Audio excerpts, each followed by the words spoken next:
Hi students, welcome to online classes of Current Convent Children's Academy। आज अपनी बात हो रही थी रेस्पिरेटरी सिस्टम की, जिसमें रेस्पिरेटरी सिस्टम को अपन ने दो पार्ट में डिवाइड किया था। एक अपर रेस्पिरेटरी सिस्टम, एक लोअर रेस्पिरेटरी सिस्टम। अपर खत्म हो गया था, जिसके अंतर्गत आपके काफ़ी ऑर्गन थे। लोअर चल रहा था, लोअर में नंबर 3 था lungs.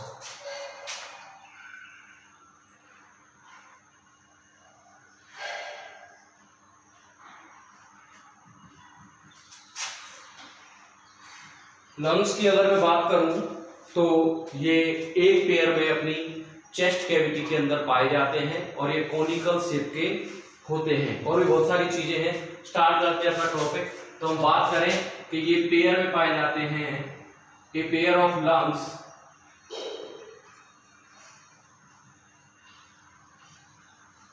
Found in our chest cavity.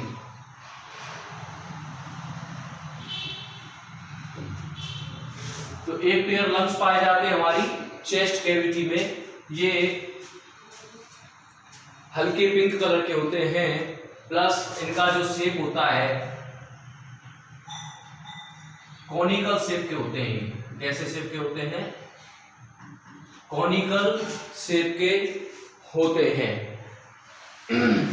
बात करूं मैं लंग्स की, तो ये मेन रेस्पिरेटरी ऑर्गन कहलाते हैं। लंग्स जो है वो क्या कहलाते हैं?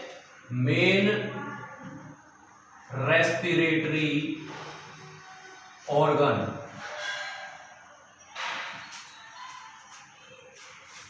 और जो गैसेस का एक्सचेंज होता है, ऑक्सीजन का अंदर जाना, कार्बन डाइऑक्साइड का बाहर आना, ये पूरा का पूरा जो काम होता है वो लंग्स के अंदर ही होता है। क्योंकि आपको पता है लंग्स के अंदर ही आपकी ब्रोंकी और ब्रोंक्यूल्स प्लस एल्वेओली पाए जाते हैं। तो कह सकते हैं हम ये मेन रेस्पिरेटरी ऑर्गन है जहां पे गैसेस एक्सचेंज ऑफ गैसेस का काम होता है। एक्सचेंज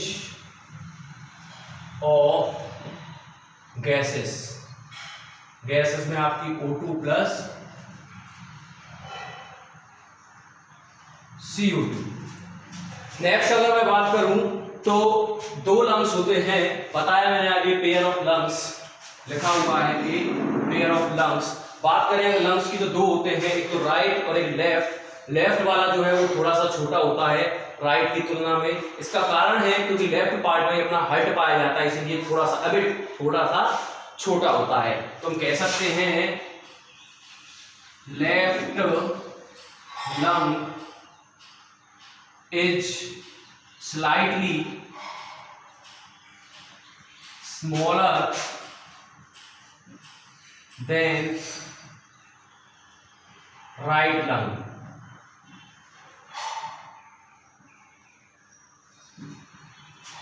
समझ में आ गई आपको बात? नेक्स्ट अगर मैं बात करूं, जो ये लेफ्ट लंग है, क्योंकि ये छोटा होता है, इसमें पाए जाते हैं 2 लोब्स यानी 2 लोब्स। और राइट जो लंग है इसमें पाए जाते हैं 3 लोब्स।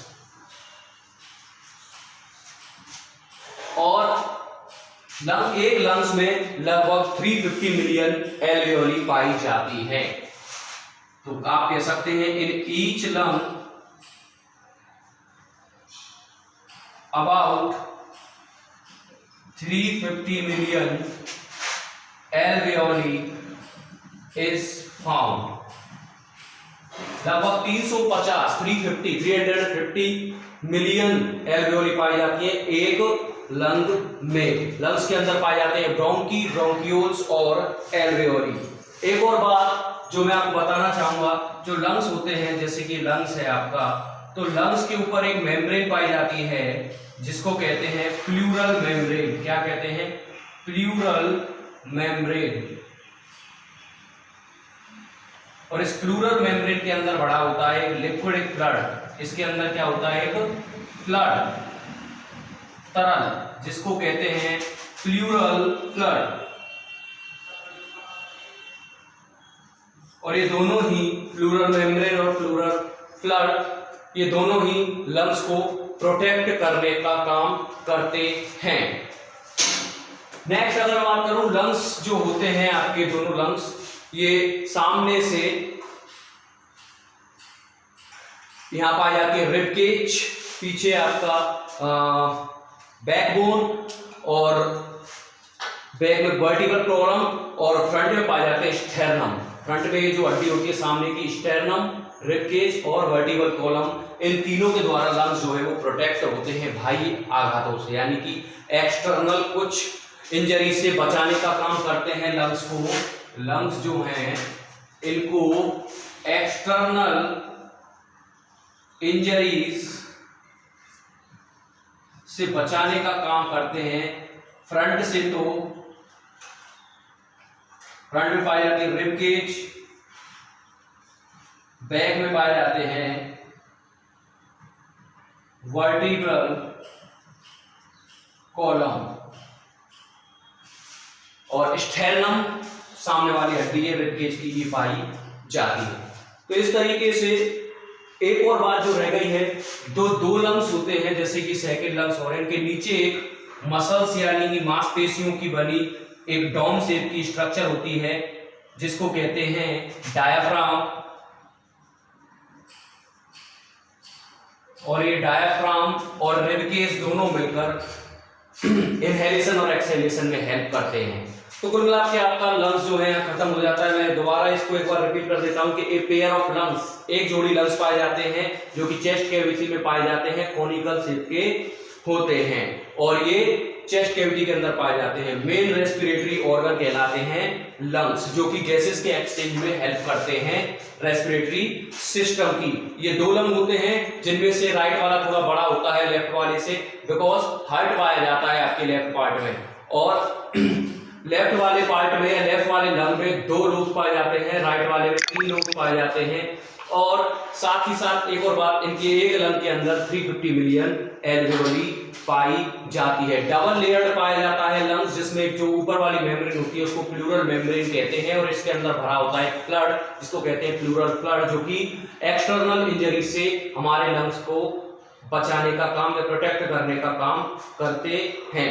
और भी चीजें पाई जाती हैं उनको प्रोटेक्ट करने की, जैसे रिब केज, वर्टिब्रल कॉलम, और साथ ही साथ पाया जाता है स्टेर्नम, सामने जो हड्डी होती है, और इनके जस्ट नीचे एक डोम शेप की मसल्स पाई जाती हैं। मसल्स की बनी हुई एक स्ट्रक्चर पाया जाता है, ऑर्गन पाया जाता है जिसको कहते हैं डायफ्राम, और रिब केज और डायफ्राम मिलके इनहेलेशन और एक्सहेलेशन का काम करते हैं। इस तरीके से आपका लंग्स खत्म हो जाता है, और लंग्स के खत्म होने से ही जितने भी ऑर्गन हैं, चाहे वो लोअर रेस्पिरेटरी सिस्टम हो चाहे अपर रेस्पिरेटरी सिस्टम हो, कंप्लीट हो जाता है आपका, यानी रेस्पिरेटरी सिस्टम में जितने भी ऑर्गन है वो आपके कंप्लीट हो जाते हैं। अब छोटा सा बात और है इसमें जो रह गई, उसके बाद इसकी फिजियोलॉजी कराएंगे कल। एक है कि मसल्स या रेस्पिरेटरी मसल्स की बात करेंगे, छोटा सा अभी कंप्लीट करा देंगे। रेस्पिरेटरी मसल्स, रेस्पिरेटरी मसल्स में आपके 2 इंक्लूड रहेंगे, एक तो रिब केज यानी रिब्स, और एक रहेगा आपका डोम शेप का जो पाया जाता है डायफ्राम। ये दोनों ही जो मसल्स हैं या इनकी जो मसल्स हैं हमारे इनहेलेशन और एक्सहेलेशन काम करते हैं। मैं इनकी फिजियोलॉजी आपको बताने की कोशिश करूंगा कि जैसे ही हम इनहेल करते हैं तो अपना डायफ्राम जो है वो नीचे चला जाता है, रिब केज का जो एरिया है वो बढ़ जाता है, लंग्स खुल जाते हैं, इनहेल यानी कि एयर जो है वो अंदर आ जाती है, और जब हम एक्सहेलेशन करते हैं तो डायफ्राम ऊपर, रिब केज सिकुड़ जाता है, कॉन्ट्रैक्ट हो जाता है, जिसकी वजह से लंग्स पिचक जाते हैं, कॉन्ट्रैक्ट हो जाते हैं, और कार्बन डाइऑक्साइड बाहर निकल जाती है। तो ये अप और मूव डाउन का जो खेल है, इनमें रेस्पिरेटरी मसल्स है जो 2 होती है, रिब्स और डायफ्राम। तो आपका जो टॉपिक है ये रेस्पिरेटरी सिस्टम में पाए जाने वाले सभी ऑर्गन कंप्लीट हो जाते हैं।